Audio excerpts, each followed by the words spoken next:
Hi, friends. Welcome to today's episode of We Are Marketing Happy, a healthcare marketing podcast. My name is Jenny Bristow. I am your host, and I'm also the CEO and founder at Hedy Hopp. We're a full service, fully healthcare marketing agency. And today we're coming with a really big, exciting announcement. This has been posted all over our socials, but we want to do a podcast episode specifically on it because we're just super jazzed about it. And with that, my guest today is Bill Riley. Welcome, Bill. Thank you, Jenny. Great to be here. So, the exciting announcement that we're making today is that Hedy Hopp has acquired another healthcare marketing agency.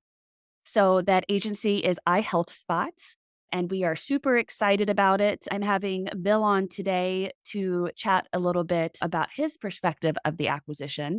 Bill ran iHealthSpot, and he's joining Hedy Hopp to continue running the practice marketing business under the Hedy Hopp umbrella. So I wanted to start by kind of backing up a little bit and talking a little bit about the three different ways an agency can grow. Because I think it's really important if you're not in the agency space, you may not have the perspective of like, how does an agency grow besides just landing new clients? What does that look like?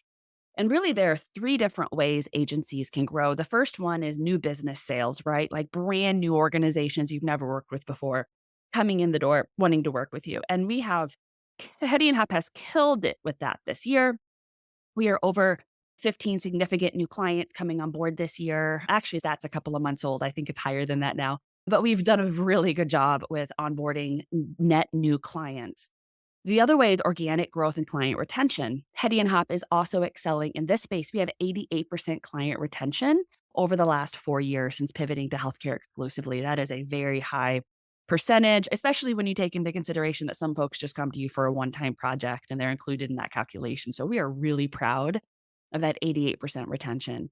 The other way, the third way, and what we're talking about today is growth through an agency acquisition. And this is something that has been really on our radar, something we wanted to tackle maybe next year or a year down the road, but it was not something we were actively thinking about right now.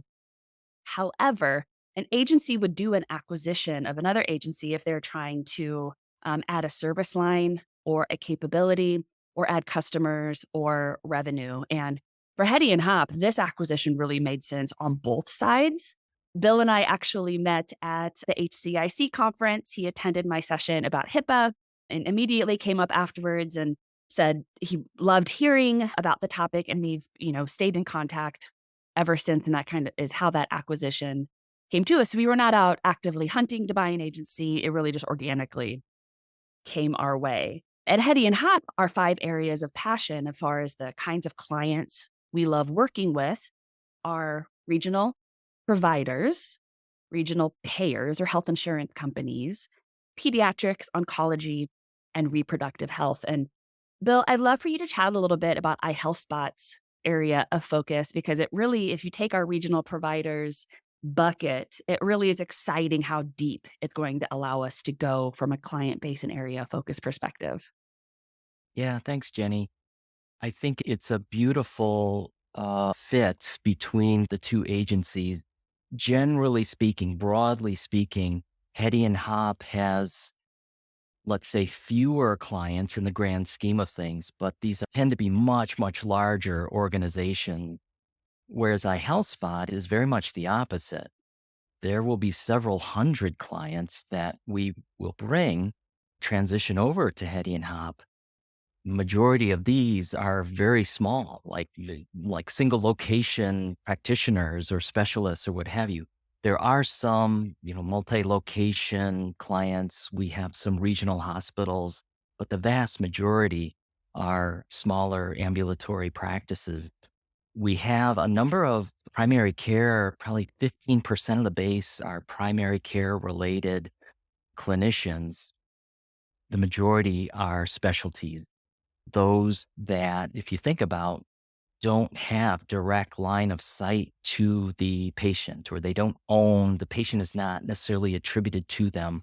So these are organizations that really need to lean into marketing to accelerate their patient acquisition efforts. In many ways, we're healthcare only, just like Hedy and Hop, but in so many ways, many of our tiny clients will behave from a marketing standpoint, are behaving just like a local retailer in a town or in a neighborhood or whatever.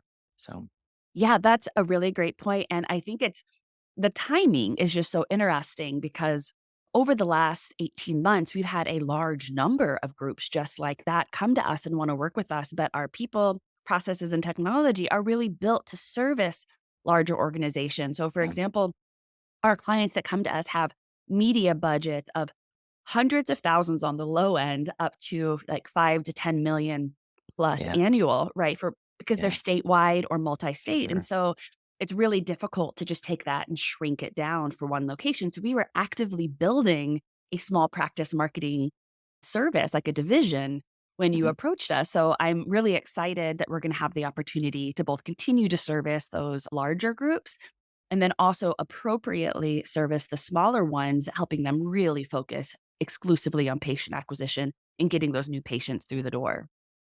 Yeah, it's a great point. And, in many ways, the nuts and bolts, the blocking and tackling of digital marketing is often the easy part. Where we do a lot of work, especially with a new client, is around just education. At a larger organization, a larger enterprise, they will have some sense of a marketing organization or a marketing team that is responsible for the branding and the presence and awareness of that institution.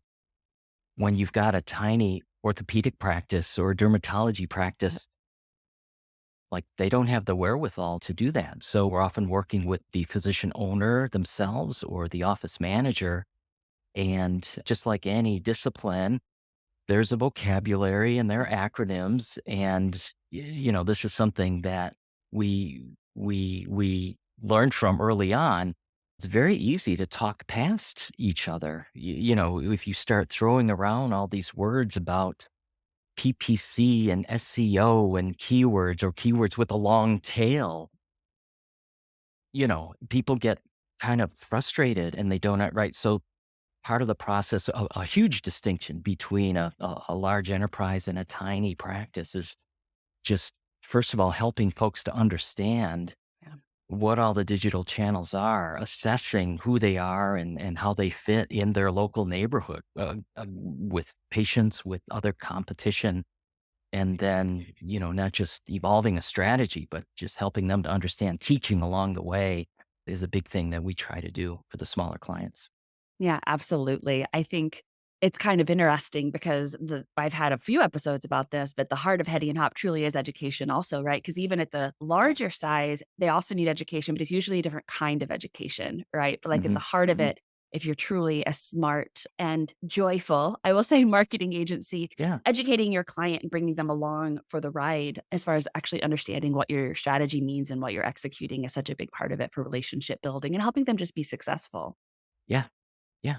So, awesome. Absolutely. Well, what I'd love to talk about then is our transition strategies. So, like you said, there are hundreds of iHealthSpot clients. There are, I believe, around 450 coming over, so quite Yeah. a significant client base.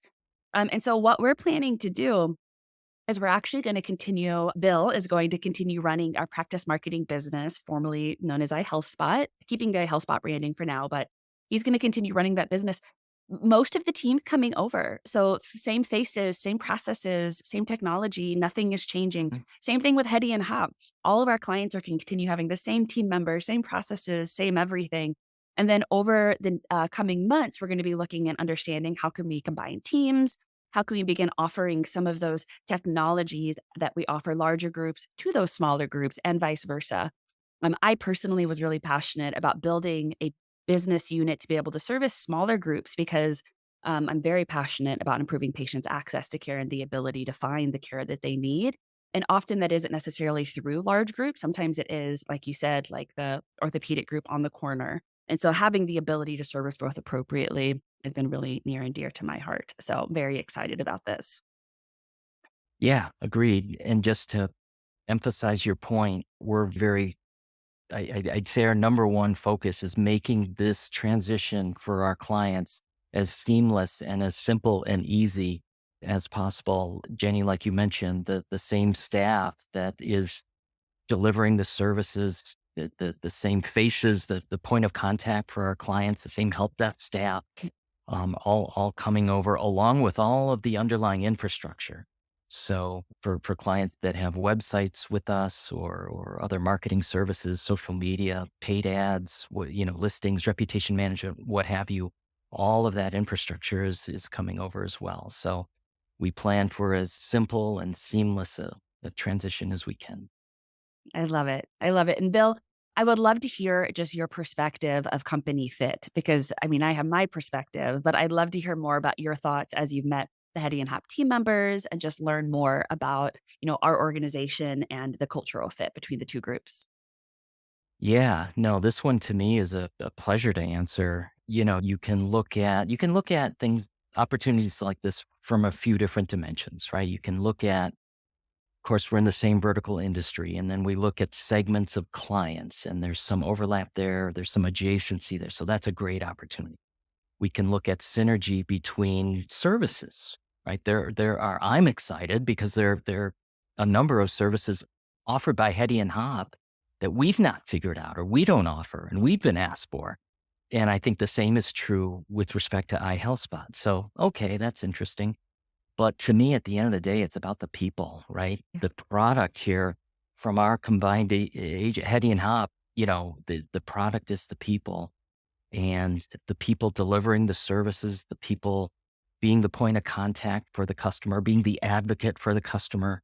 That's really, in my view, what makes or breaks a successful client and client relationship. So easily, what I'm most excited about is the what I see as wonderful alignment and just cultural fit between our team at iHealthSpot coming over and joining Jenny, yourself and the rest of the team at Hedy and Hop.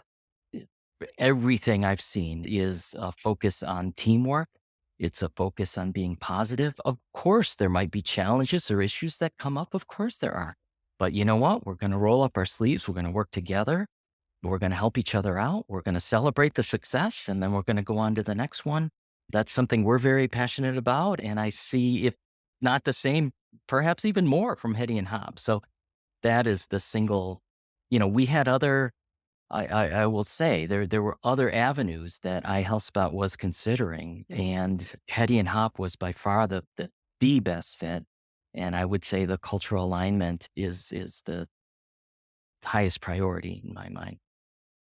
I love it. Well, Bill, welcome to Hedy and Hop. We are so excited to have you and the entire iHealthSpot team members, as well as clients on board, and really look forward to just a super exciting future together. Thank you, Jenny. Let the Awesome. adventure begin. Thank you. Mm. And for all of our listeners, if you have questions about our expanded capabilities, or if you're a smaller group who's been wanting to work with Hedy and Hop, but perhaps didn't know if your budget would be a match, now's the time to reach out. Give me a call or an email at jenny@hedyandhop.com, and we would love to chat with you. But thank you again for tuning in. Please give this podcast rating, give us a review, subscribe, and let us know if there's any topics you'd like for us to cover in the future. Until next time, thanks for tuning in to this week's episode of We Are Marketing Happy. We'll talk to you soon.